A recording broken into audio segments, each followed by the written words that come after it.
کیا شام اور اسرائیل مل کر اب لبنان پہ حملہ اور قبضہ کرنے والے ہیں؟ پچھلے 24 گھنٹوں کے اندر فلسطین میں 95 فلسطینی بشمول 6 بچے شہید۔ جنگ بندی کے کوئی علامات نظر نہیں آ رہے۔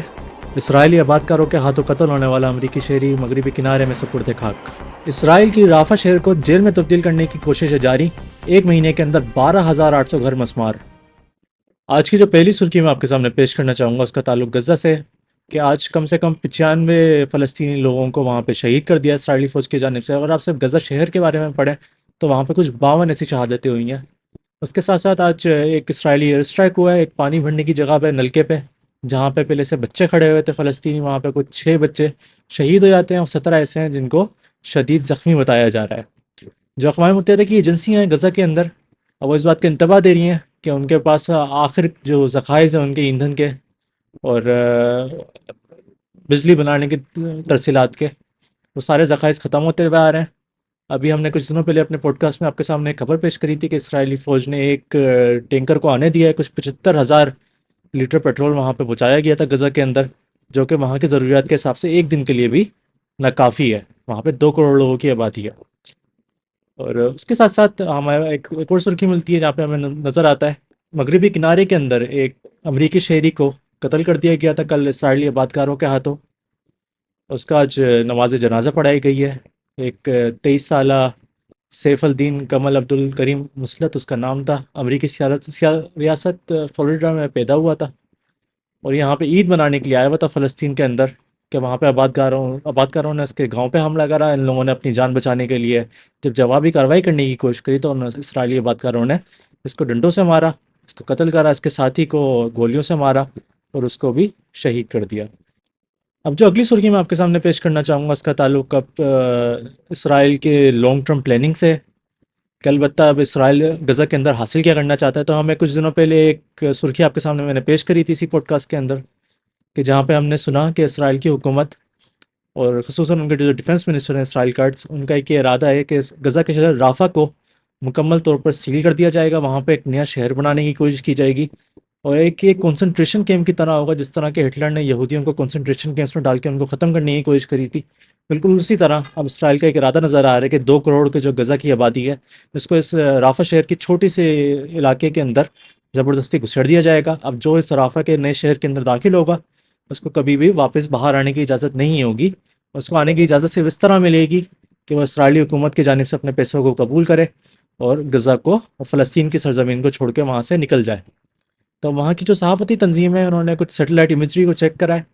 تو انہوں نے اب اس بات کا اندازہ لگایا ہے کہ اپریل اور جولائی کے درمیان ان 1.5 مہینے کے اس گیپ کے اندر کچھ 12,800 ایسی عمارتیں ہیں جو کہ رافع شہر کے اندر تھیں، جن کو اسرائیل کی جانب سے مسمار کر دیا گیا ہے۔ ہم نے کل کے پوڈ کاسٹ میں آپ کے سامنے سرخی آپ کے سامنے پیش کری تھی، جہاں پہ ہم نے سنا تھا کہ اسرائیل جو ہے اپنے شہریوں کو 25 لاکھ روپے ماہانہ تک دینے کے لیے تیار ہے کہ وہ اپنے بلڈوزر اور اپنا تنصیبات وہاں پہ لے کر آئیں غزہ کے اندر اور وہاں پہ گھروں کی جلد سے جلد مسماری کریں۔ ہم نے اس کے ساتھ ساتھ کچھ دنوں پہلے ہم نے آپ کے سامنے یہ بھی خبر پیش کری تھی کہ اسرائیل کی جانب سے جو شمالی غزہ ہے اس کے ہر طریقے کی تنصیبات کو، ہر طرح کی سڑکوں کو، گھروں کو وہاں پہ مسمار کرا جا رہا ہے۔ ابھی ایک منظم کوشش کی جا رہی ہے اسرائیل کی جانب سے کہ غزہ کے شمال کو تو مکمل طور پر ختم کر دیا جائے، اور اب جو جتنے لوگوں کو نیچے جنوب کی طرف وہ گھسیڑتے جا رہے ہیں ان کی آخرت رافع شہر میں ہوگی، یعنی کہ مصر سے جو منسلک ایک شہر ہے وہاں کے بارڈر پہ، وہاں پہ ہوگی۔ 2 کروڑ لوگوں کو وہاں پہ گھسیڑ دیا جائے گا ایک جیل بنا کے، اور جب تک ان لوگوں کو وہاں پہ رکھا جائے گا جب تک کہ وہ یا تو اپنی سرزمین چھوڑ کے نہ چلے جائیں، یعنی کہ وہاں پہ ان کی نسل کشی نہ ہو جائے، یا پھر وہ وہاں پہ اس جیل کے اندر سڑکیں مر جائیں۔ اس کے ساتھ ساتھ جو جنگ بندی کا معاہدہ تھا، ایک توقع ہماری طرف سے تو نہیں تھی کہ غزہ کے اندر کوئی جنگ بندی ممکنہ طور پہ ہو بھی سکتی ہے، نہیں ہو سکتی، لیکن دوحہ کے اندر مسلسل کچھ 15 سے 18 ان کی میٹنگز ہوئی ہیں اسرائیل کی اور حماس کی، جس کا نتیجہ اب تک یہی نکلا ہے کہ نہ حماس اس بات کے لیے تیار ہے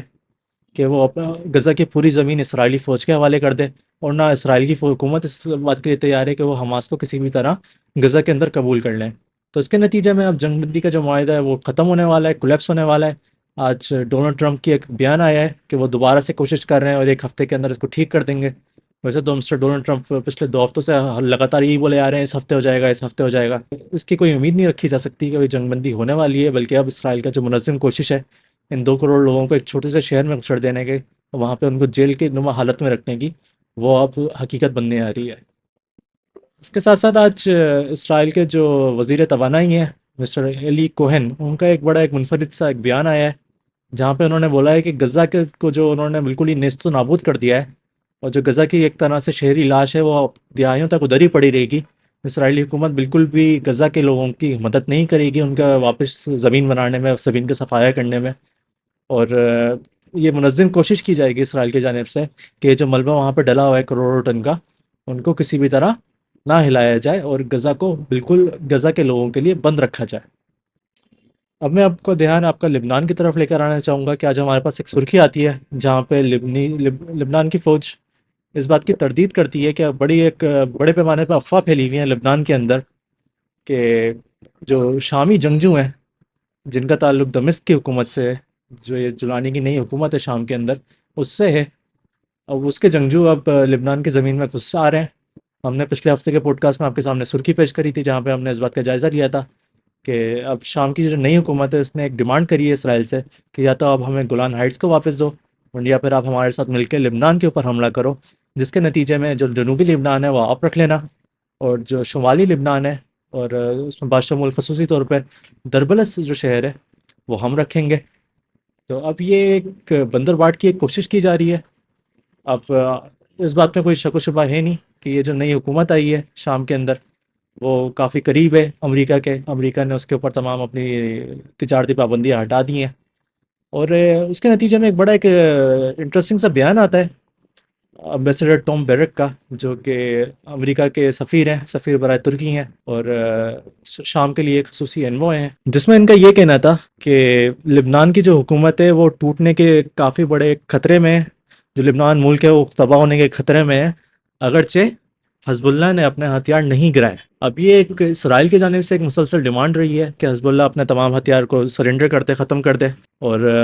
اب امریکہ کی جانب سے بھی ایک انڈائریکٹ اب ایک ڈیمانڈ آ گئی ہے، لیکن اس کی جگہ پہ ایک انتباہ بھی دیا جا رہا ہے، ایک دھمکی بھی دی جا رہی ہے۔ اب یہ جو ٹام بیرک ہیں ان کا یہ بیان آتا ہے، وہ یہ بولتے ہیں کہ اب لبنان کی ایک طرف اسرائیل ہے، دوسری طرف ایران ہے، اور اب وہاں پہ شام بھی جمع ہو چکا ہے، تو النس کہ اب لبنان کی حکومت اب خود اپنے مددات کے تحت حزب اللہ کے ہتھیار ختم کرے، اگر نہیں کرتی تو اب یہ خطرہ ہے کہ شام بھی جو ہے ممکنہ طور پر لبنان کے اوپر حملہ کر سکتا ہے۔ اگر ہم ان تمام سرخیوں کا جائزہ لیں تو ہمیں نظر آتا ہے کہ مشرق وسطیٰ کے جو حالات ہیں وہ مسلسل خرابی کی طرف ہی جا رہے ہیں۔ اگر ہم اپنے دھیان آپ کو روس کی طرف لے کے جائیں، جو روس کے فورن منسٹر ہیں سرگے لیوروف، ان کا ایک میٹنگ ہوئی ہے شمالی کوریا کے ساتھ، جہاں پہ اس بات کی تصدیق ملی ہے ہمیں میڈیا کی جانب سے، ساؤتھ کورین جو انٹیلیجنس ایجنسیز ہیں ان کی جانب سے، کہ کچھ شمالی کوریا نے روس کو 28,000 کنٹینر پہنچا دیے ہیں ہتھیار سے بھرے ہوئے۔ ایک روش ہے روس کی اور شمالی کوریا کی کہ وہ ایک نئے ملٹری الائنس کے اندر داخل ہونا چاہ رہے ہیں، ایک نیا ایک تجارتی الائنس، ایک نیا عسکری الائنس بنانا چاہ رہے ہیں، اور یہ ایک اندھیا ہے کہ یورپ کے اندر بھی جو یہ مسلسل چلتی ہوئی جنگ ہے روس کی اور یوکرین کی، یہ بھی ختم ہونے کا نام نہیں لے رہی۔ یوکرین کی دارالحکومت کیف پہ لگاتار روس کے حملے ہو رہے ہیں،